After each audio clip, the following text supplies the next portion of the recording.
안녕하세요. 예, 한 주간 평안하셨습니까? 예, 성도님들 뵙게 되어 반갑습니다.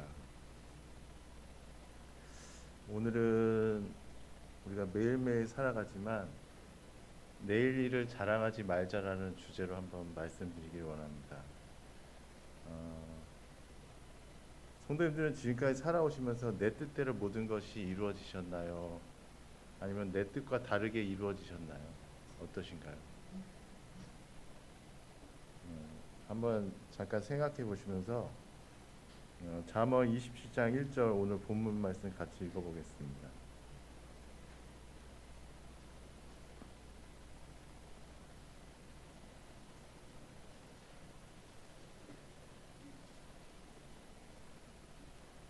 잠언 27장 1절입니다. 다 같이 읽겠습니다. 시작. 너는 내일을 자랑하지 말라. 하루 동안에 무슨 일이 일어나는지 내가 알 수 없음이니라. 네, 감사합니다. 네, 본문에 보시면 오늘 하루 동안에도 무슨 일이 일어날지 모르는데 하물며 내일 일을 어떻게 알 수 있겠냐고 말씀하고 계십니다. 어, 내 인생이 내 뜻대로 되었다면 크게 그것은 두 가지 의미를 가질 수 있을 것입니다. 첫째는 하나님의 은혜로 주어진 것일 수 있을 것이고, 아니면 두 번째는 우리의 어린아이와 같은 욕심을 하나님께서 잠시 허락하실 수 있는 것일 수도 있을 것입니다. 그러나 때론 인생이 내 의지로만 되지 않는다는 것을 성도님들은 경험하셨을 것입니다. 한치 앞도 모르는 것이 인생입니다. 그래서 시편 139편 2절 3절에서는 주께서 내가 앉고 일어섬을 아시고 멀리서도 나의 생각을 밝히 아시오며 나의 모든 길과 내가 눕는 것을 살펴보셨으므로 나의 모든 행위를 익히 아시오니라고 말씀하십니다. 주님만이 나의 길과 모든 것을 아십니다. 그래서 예레미야 선지자는 이렇게 고백했습니다. 여호와여, 내가 알거니와 사람의 길이 자신에게 있지 아니하니 걸음을 지도함이 걷는 자에게 있지 아니하니이다. 저 같은 경우도 제가 동수원 교회에 처음 온 게 2000년이었거든요. 네, 월드컵 하기 2년 전이었죠. 우리나라에서. 네, 직장 때문에 다른 모임에 가게 됐다가 동수원에 제가 다시 오게 되리라는 것은 정말 생각을 못했었습니다. 근데 북수원 교회로 청거를 했다가 두 교회가 합치면서 다시 동수원 교회로 오게 되었습니다. 자, 이런 걸 보아도 내일 일을 사람이 알 수 없는 것 같습니다. 저희 집도 동수원에 오면서 수원으로 이사하면서 계속 수원에 있을 줄 알았는데 제가 태어난 고향인 안양으로 다시 이사를 가게 될 줄은 생각도 못했었습니다. 예, 그런 걸 보면 제 계획대로 된 것 같지 않습니다. 그래서 잠언 16장 9절에 보면 사람이 마음으로 자기 길을 계획할지라도 그의 걸음을 인도하시니 여호와시니라. 이 말씀이 진리임을 절감합니다. 그래서 뭐 자기 길도 그렇게 알 수 없지만 내 자신에 대해서도 사람은 장담할 수 없는 것 같습니다. 그래서 성경에서 자신에 대해서 장담했던 사람이 나오는데요. 한번 얼마나 장담했었는지 한번 찾아볼까요? 마태복음 26장입니다.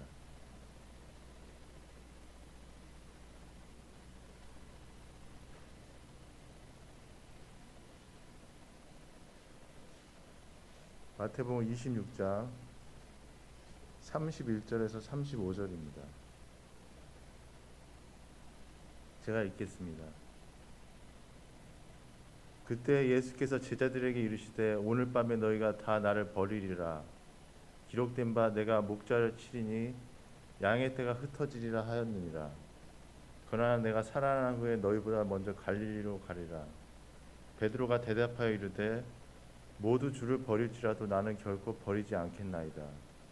예수께서 이르시되 내가 진실로 내게 이르노니 오늘 밤 닭 울기 전에 내가 세 번 나를 부인하리라. 베드로가 이르되 내가 주와 함께 죽을지언정 주를 부인하지 않겠나이다 하고 모든 제자도 그와 같이 말하니라. 여기서 보시면 33절에 베드로가 대답하여 이르되 모두 주를 버릴지라도 나는 결코 버리지 않겠나이다 이렇게 고백하고요.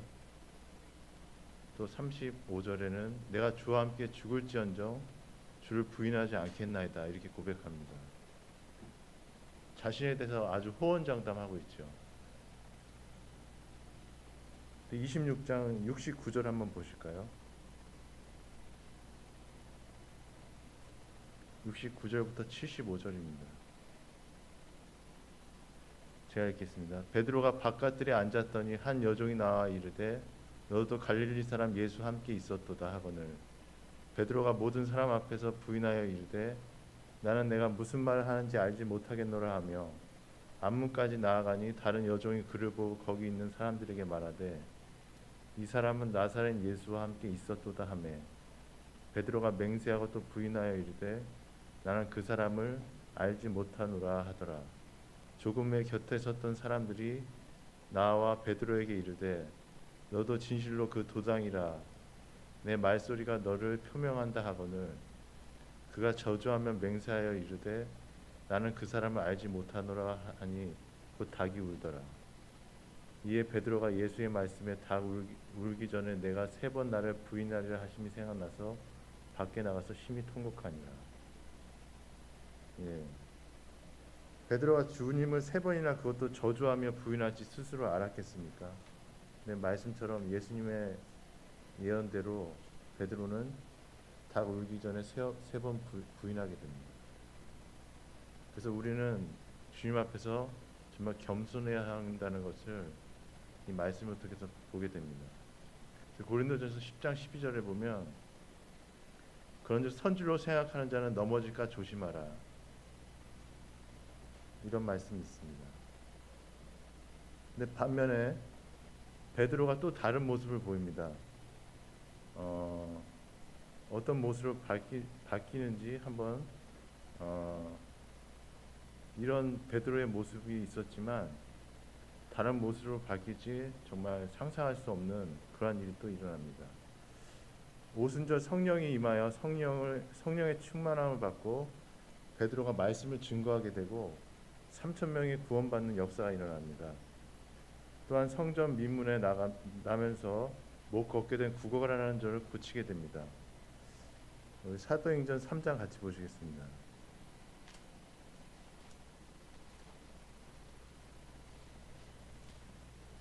사도행전 3장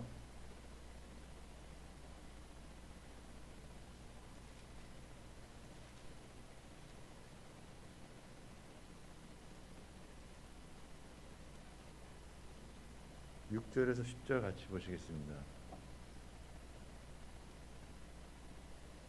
6절에서 10절입니다. 제가 읽겠습니다. 베드로가 이르되 은과 금은 내게 없거니와 내게 있는 이것을 내게 주노니 나사렛 예수 그리스도의 이름으로 일어나 걸으라 하고 오른손을 잡아 일으키니 발과 발목에 곧 힘을 얻고 뛰어서서 걸으며 그들과 함께 성전에서 들어가면서 걷기도 하고 뛰기도 하며 하나님을 찬송하니 모든 백성이 그 걷는 것과 하나님을 찬송함을 보고 그가 본래 성전 민문에 앉아 구걸하던 사람인 줄 알고 그의 일어난 일로 인하여 심히 놀랍게 여기며 놀라니라. 예. 6절에 보시면 베드로가 이르되 은과 금은 내게 없거니와 내게 있는 이것을 내게 주노니 나사렛 예수 그리스도의 이름으로 일어나 걸으라. 예. 이러한 능력을 행하는 베드로의 모습을 보게 됩니다. 예. 전과는 사뭇 다른 모습입니다. 그래서 베드로는 계속 복음을 전하면서 이런 이적을 행하게 되면서 공회 앞에 서게 되는데요. 4장 11절입니다. 사도행전 11절부터 13절입니다. 제가 읽겠습니다. 이 예수는 너희 건축자들의 버린 돌로서 집 모퉁이의 머릿돌이 되었느니라. 다른 이로서는 구원을 받을 수 없나니 천하 사람들의 구원을 받을 만한 다른 이름을 우리에게 주신 일이 없음이라 하였더라. 그들이 베드로와 요한이 담대하게 말함을 보고 그들을 본래 학문 없는 범인으로 알았다가 이상히 여기며 또 전에 예수와 함께 있던 줄도 알고. 예. 13절에 보시면 베드로가 담대히 말했다고 이렇게 나오고 있습니다. 주님을 3번 부인했던 베드로가 담대히 이렇게 복음을 전파하는 그런 모습을 보게 됩니다. 그래서 공회에 이제 잡히게 되는데요. 공회에서 신문을 받으면서 18절입니다. 그들을 불러 경고하여 도무지 예수의 이름으로 말하지도 말고 가르치지도 말라 하니 베드로와 요한이 대답하여 이르되 하나님 앞에서 너희의 말을 듣는 것이 하나님의 말씀을 듣는 것보다 옳은가 판단하라. 예, 너희의 말을 듣는 것이 하나님의 말씀을 듣는 것보다 옳은가 판단하라. 이렇게 참 베드로가 놀랍게 변화된 모습을 보게 됩니다.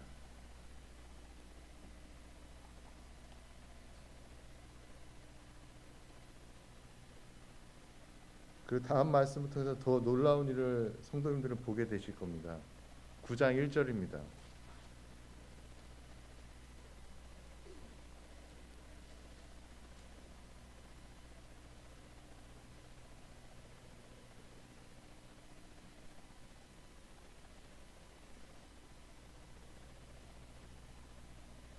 사울의 그 바울이 되기 전 모습을 잘 상세하게 말씀하고 있는데요. 1절부터 9절을 제가 읽겠습니다. 사울이 주의 제자들에 대하여 여전히 위협과 사기가 등등하여 대제사장에 가서 다메섹 여러 회당에 가져갈 공문을 청하니 이는 만일 그 도를 따르는 사람을 만나면 남녀를 막론하고 결박하여 예루살렘으로 잡아오려 합니다. 사울이 길을 가다가 다메섹에 가까이 이르더니 호련히 하늘로부터 빛이 그를 둘러 비추는지라. 땅에 엎드러져 들음에 소리가 있어 이르시되 사울아 사울아 내가 어찌하여 나를 박해하느냐 하시거늘 대답하되 주여 누구시니까 이르시되 나는 내가 박해하는 예수라. 너는 일어나 시내로 들어가라. 내가 행할 것을 내게 이를 자가 있느니라 하시니 같이 가던 사람들은 소리만 듣고 아무도 보지 못하여 말을 못하고 서 있더라. 사울이 땅에서 일어나 눈을 떴으나 아무것도 보지 못하고 사람의 손에 끌려 다메섹으로 들어가서 사흘 동안 보지 못하고 먹지도 마시지도 아니하니라. 예. 사울은 자기 뜻대로 될 줄 아마 생각했을 것입니다. 그래서 다메섹에 가서 그 도를 따르는 사람을 만나면 남녀를 막론하고 결박하여 예루살렘으로 잡아오려 했습니다. 그러나 주님의 강권적인 개입으로 주님의 음성을 듣게 되고 9절에 보시면 사흘 동안 보지 못하게 됩니다. 사울이 이런 일을 잊게 될 줄을 생각했겠습니까?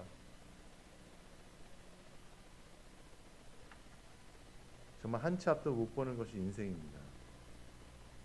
성도 여러분, 하루라도 눈이 멀어 보신 적이 있으십니까?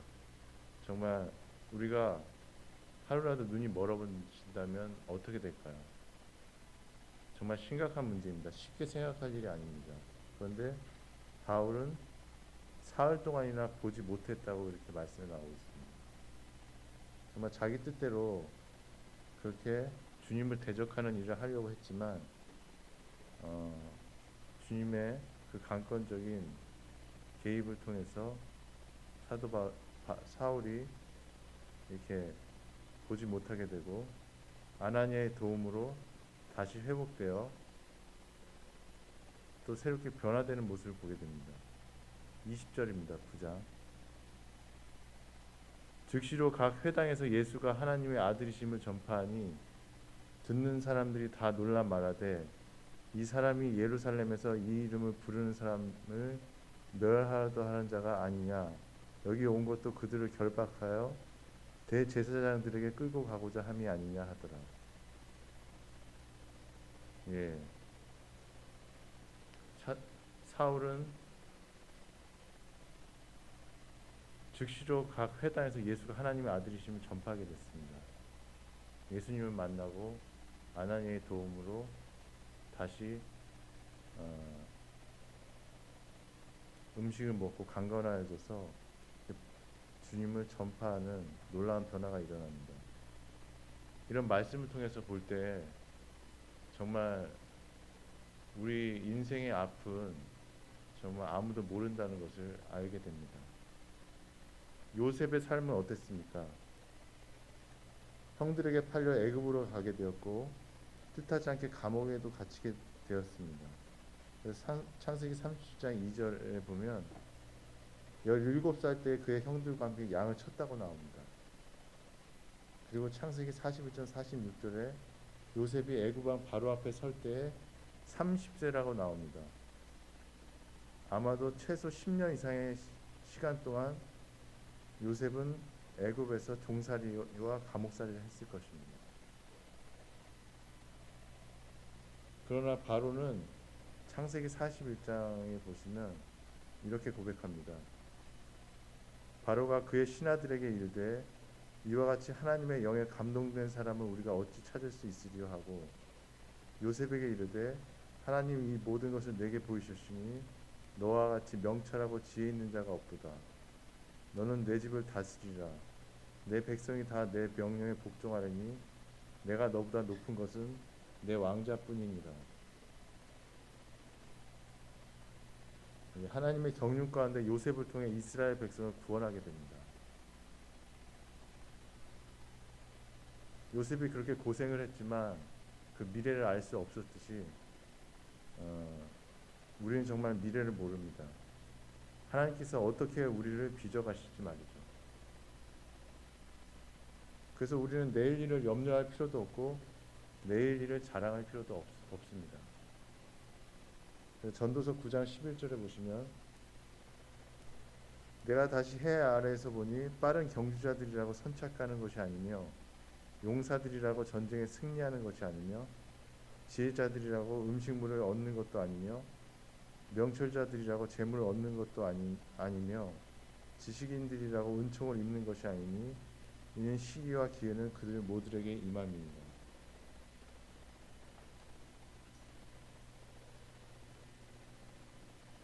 지난 토요일날 기도 모임 때 잠시 형제님들이 저희 자매가 어떻게 구원받았는지 여쭤보셔서 나눴던 얘기가 있었는데요.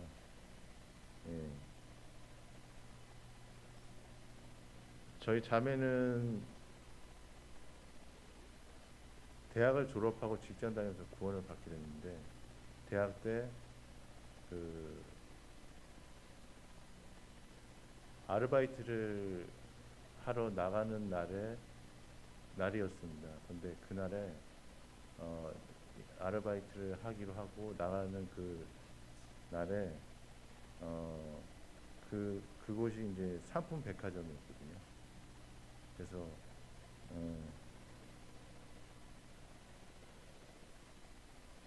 근데 그날 몸이 아파서 못 나가게 되고 일어나지 못하는 상황이 벌어졌습니다. 그런데 그날 나가기로 한 날에 상품 백화점이 그날 무너지게 됐죠. 그래서 우리 자매는 아파서 못 나가게 됐는데 장모님께서 뉴스를 보고 전화를 하게 됐습니다. 그래서 전화를 하셨는데 전화를 아파 있으니까 못 받고 그래서 장모님께서 엄청 놀라시고 그런 사건이 있었습니다.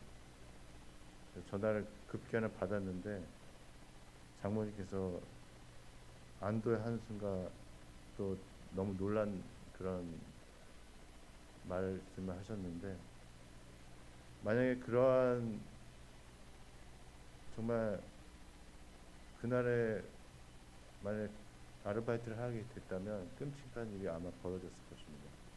근데 정말 그런 걸 봤을 때 정말 인생은 정말 우리가 한 치 앞도 모르고 우리의 인생 앞이 어떻게 될지 모른다는 것을 정말 저희 자매 간증들 저도 간접적으로 들었는데요. 그래서 저희 처남이 저희 모임의 형제님의 일터에서 아르바이트를 하게 됐습니다. 그래서 거기서 아르바이트를 하면서 복음을 듣게 되고 구원을 받게 되죠. 대학 때요. 우리 자매는 그때 직장을 다닐 때였고, 그래서 처남이 구원을 받으면서 변화가 되면서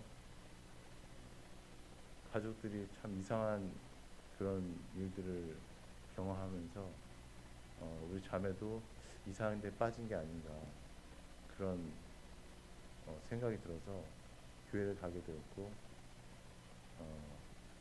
동생을 이상한 데 간 게 아닌가 생각이 들어가지고 갔다가 또 말씀을 듣게 되고, 정말 자신이 정말 죄인이라는 사실을 깨닫게 되면서 구원을 받게 되고, 그래서 저희 장모님과 처형 이제 구원을 받게 되는데요. 정말 이런 걸 통해 볼 때 하나님의 역사는 정말 놀랍기도 하고, 우리가 또 어떤 일은 우리가 앞을 정말 알 수 없는, 그래서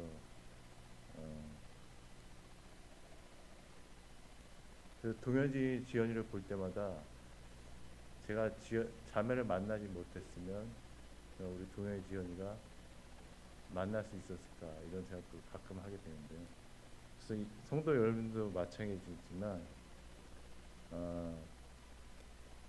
주님의 그 뜻 가운데 우리 성도님들을 만나고 또 자녀들을 창세전에 예비하셔서 이렇게 만나게 된 사실도 우리가 다 알 수 없는 일이었지만, 그렇게 만나게 된 건 정말 기적이고 오묘한 그런 일이라고 생각이 듭니다. 그래서 이사야 2장 22절 말씀처럼 너희는 인생을 의지하지 말라. 그의 호흡은 코에 있나니 새말 가치가 어디 있느냐. 안개 같은 인생을 의지하지 말아야 할 것입니다. 그 히브리서 3장 13절에 보면, 우리 한번 찾아볼까요? 히브리서 3장 13절입니다.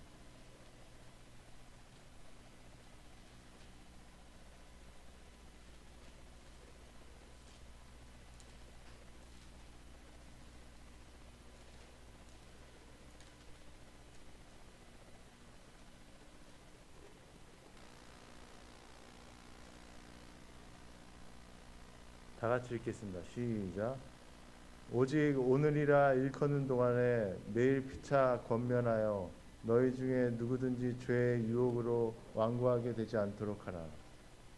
예. 사실 우리는 매일매일 살고 있습니다. 그리고 내일을 또 살려고 합니다. 하지만 히브리서 말씀처럼 오직 오늘이라 일컫는 동안에 매일 피차 권면하여 너희 중에 누구든지 죄의 유혹으로 완고하게 되지 않도록 하라고 이렇게 말씀하고 계십니다. 그래서 우리가 정말 오늘 하루하루를 주님 앞에서 완고하게 되지 않도록 죄의 유혹으로부터 이런 삶을 살아야 할 것입니다. 누가복음 9장 23절에 주님께서 이렇게 말씀하셨습니다. 또 무리에게 이르시되 아무든지 나를 따라오려거든 자기를 부인하고 날마다 제 십자가를 지고 나를 따를 것입니다. 예.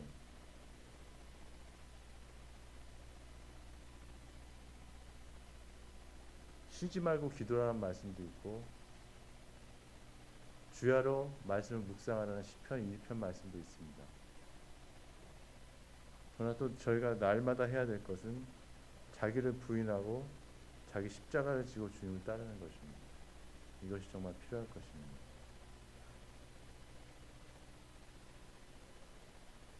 그래서 우리의 삶을 통해서 영광 받으시고 합력하여 선을 이루실 하나님을 찬양합니다.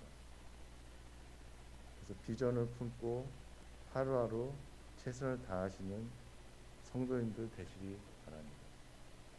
예. 기도하고 마치겠습니다.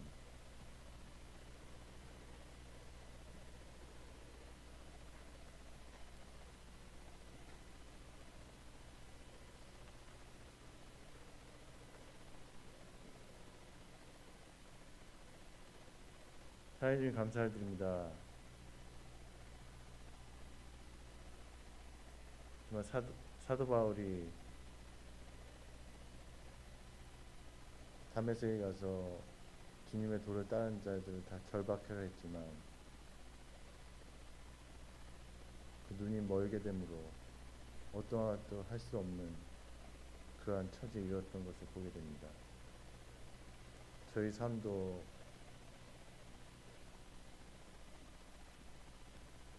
주님의 어떠하심이 주님의 말씀 한마디면 주님의 콧김 한 번이라도 있으시다면 저희의 삶은 주님 앞에서 정말 무력하게 될 수밖에 없는 그런 자들임을 고백합니다. 저희들이 그렇게 나약한 자인데 때로는 교만해지고 때로는 미래를 너무 염려하고 자랑하진 않았나 그런 생각을 해보게 됩니다. 정말 주님의 뜻 가운데서 매일매일의 삶을 최선을 다해 살 수 있도록 좀 인도하시기를 원합니다. 감사드리며 예수님의 이름으로 기도합니다.